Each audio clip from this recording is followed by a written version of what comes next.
come to understand is that we are starting to see a generation become what it is that they watch. And the algorithm on all social media accounts is more willing to show you a K-flop before they're willing to show you a version of me.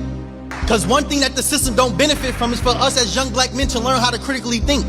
How did a race that once used to be killed in pursuit of learning how to read and become literate stop doing so?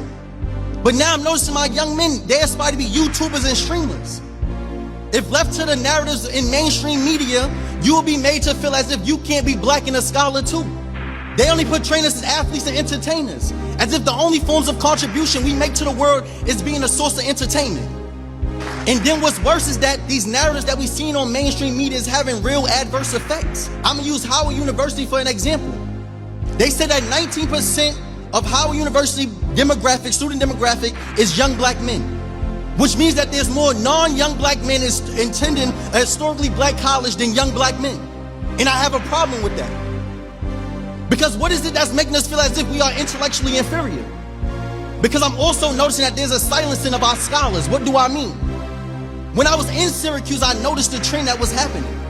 I'm like, yo, why I don't ever see Louis Farrakhan? I don't see Angela Davis. So I'm wondering what happened to my scholars. Because when I look at my history, that's who I look up to.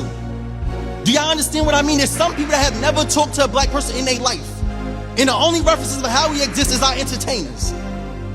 Then I went to speak out of school and I told a young man, why you call me a YN? Why not call me a young king, young god? He said, nah, that's crazy.